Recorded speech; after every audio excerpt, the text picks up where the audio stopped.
بسم اللہ الرحمن الرحیم۔ آج کا درس اللہ تبارک و تعالیٰ کے وجود کی نشانیوں کے متعلق ہے۔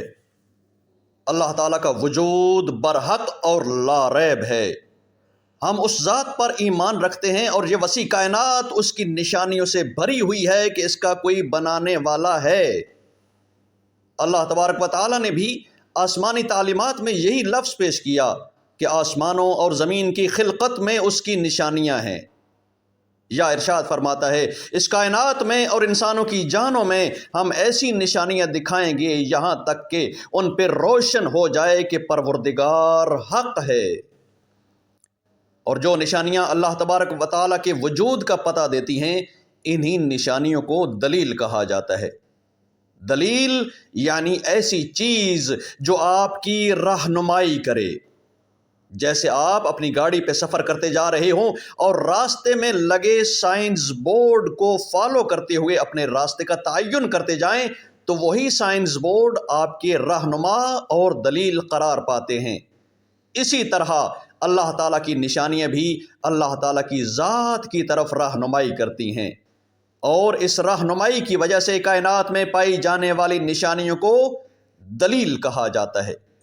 البتہ ایسی پختہ دلیل جس کا کوئی رد نہ کر سکے، ایسی دلیل جس کا کوئی انکار نہ کر سکے اور سامنے والا لاجواب ہو جائے، ایسی دلیل کو حجت اور برہان کہا جاتا ہے۔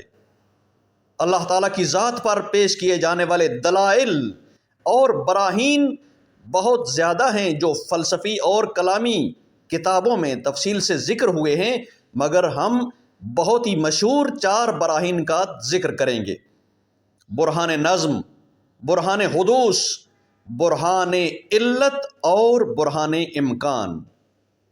مگر آج کی مختصر سی گفتگو برہان نظم کے متعلق رہے گی۔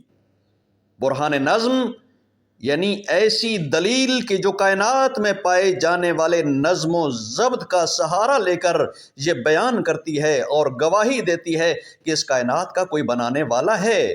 اور نظم کیا ہے؟ نظم یعنی مختلف اجزاء کے مجموعے کا ایک سازگار ترکیب میں اس طرح سے کام کرنا کہ جس سے کوئی مقصد حاصل ہو۔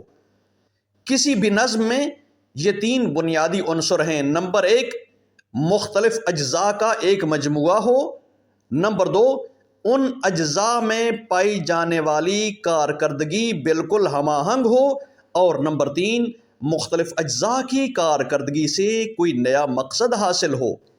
اس کے لیے ایک مثال پہ توجہ کیجئے کہ آپ ایک گاڑی دیکھتے ہیں، یہ ایک میکینیکل نظم ہے، میکینیکل سسٹم ہے۔ نظم یعنی سسٹم۔ ایک گاڑی پہ آپ توجہ کریں تو اس سسٹم میں بہت سے اجزاء پروئے ہوئے ہیں جو ایک ساتھ کام کرتے ہیں۔ اس گاڑی کی باڈی، اس کے tyres, engine, steering, gear, brakes اور سیٹس وغیرہ، یہ اجزاء مختلف پارٹس ہیں کہ جن کو اگر جدا جدا دیکھا جائے تو کسی کا کوئی خاص مقصد نہیں، مگر یہی ڈیفرنٹ پارٹس، مختلف اجزاء سمیٹ کر ایک سٹرکچر بنا دیا جائے جسے آپ گاڑی کہتے ہیں، تو پھر سارے اجزاء با مقصد ہیں۔ مگر ان مختلف اجزاء کا ایک ترکیب میں فکس کرنا ضروری ہے تاکہ وہ مقصد حاصل ہو جائے جس مقصد کے لیے گاڑی بنائی جاتی ہے۔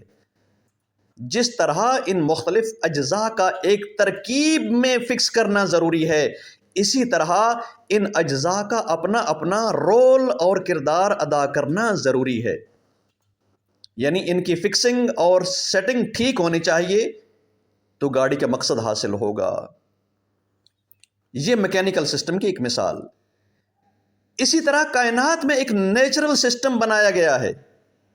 زمین کے ذرات سے لے کر آسمانی کہکشاؤں تک ہر چیز ایک نظم اور سسٹم میں پروئی ہوئی ہے۔ ہر چیز بہترین طریقے سے خلقت کے اہداف و مقاصد کے حصول کے لیے رواں دواں سفر کر رہی ہے۔ جیسے ہمارے منظومے شمسی کو دیکھیں تو اس میں کئی سیارے سورج کے ارد گرد گھومتے نظر آتے ہیں۔ مختلف سیارے ہیں، ان کی مختلف نیچر ہے، مگر ان کے بیچ پایا جانے والا جاذبہ، گریوٹی اور کشش ان سب کے لیے مددگار ہے۔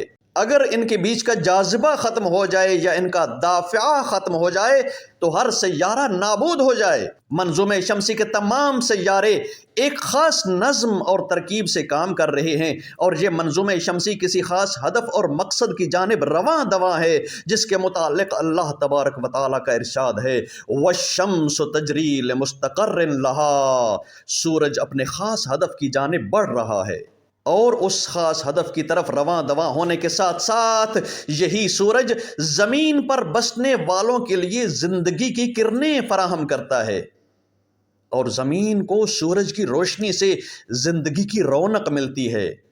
سورج کی روشنی زمین تک پہنچنے میں اور زمین کو سورج کی روشنی جذب کرنے میں بہت سے عوامل اور اسباب کار فرما ہیں کہ اگر وہ عوامل نہ ہوں یا وہ عوامل اپنا صحیح سے کام نہ کریں تو سورج کی روشنی زمین کو زندگی کی رونق نہیں دے سکتی۔ اسی طرح اگر زمین کے خاکی ذرات اپنا درست فریضہ انجام نہ دیں تب بھی زمین پر زندگی کی رونق باقی نہیں رہ سکتی۔ اور کائنات کی مختلف موجودات اور مختلف اشیاء میں یہ نظم و ضبط ملاحظہ کیا جاتا ہے جو قابل انکار نہیں۔ جیسے کائنات کی چیزوں میں نظم کا کوئی انکار نہیں کر سکتا، اسی طرح اس نظم بنانے والی ذات کا بھی کوئی انکار نہیں کر سکتا۔ یہ کیسے ممکن ہے کہ آپ کہیں ایک سفید کاغذ خود بخود درخت کے چھلکوں سے بن جائے اور اس سفید کاغذ پر اچانک سے کہیں سے سیاہی گرے اور بہت ہی بہترین سینری تیار ہو جائے، ایک ایسی سینری جو آرٹ کی دنیا کا شاہکار ہو؟ کیا کوئی آرٹ کا شاہکار بغیر کسی آرٹسٹ کے ہو سکتا ہے؟ اسی طرح کیسے ممکن ہے کہ بجلی کی چند تاریں خود بخود سے اکٹھی ہو جائیں، لوہے کے کچھ ذرات خود بخود سے ایک ساتھ مل جائیں اور ان کے بیچ میں ایسا کنیکشن بنے کہ جس سے اچانک خود بخود کمپیوٹر ابھر کر بنائے؟ کیا اتنا دقیق سسٹم خود بخود بن سکتا ہے؟ اسی طرح جب کائنات کی موجودات پر انسان غور و فکر کرے تو انسان کی عقل دنگ اور حیران رہ جاتی ہے کہ اشیاء میں پایا جانے والا اتنا نظم، اتنی دقت، اتنی خوبصورتی بغیر کسی ہدف و مقصد کے کیسے ہو سکتی ہے؟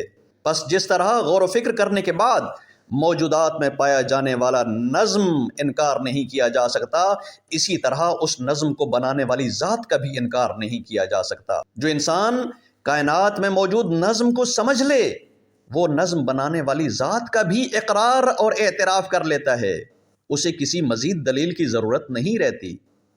دلائل اور براہین پیش کیے جاتے ہیں تاکہ انسانی عقل اس کائنات کے خالق کی عظمتوں کو سمجھتے ہوئے اس کے سامنے سر تسلیم ہوتی چلی جائے۔ وصلی اللہ علی محمد وآلہ الطیبین۔